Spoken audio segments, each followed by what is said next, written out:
Nababaliw na naman ako. Parang sirang nagpupuyat para kanino?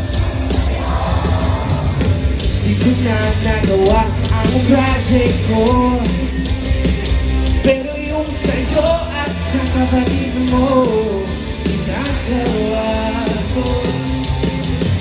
Hindi ko seryosohin mo nga ako, bakit lagi na lang sa taon na handa.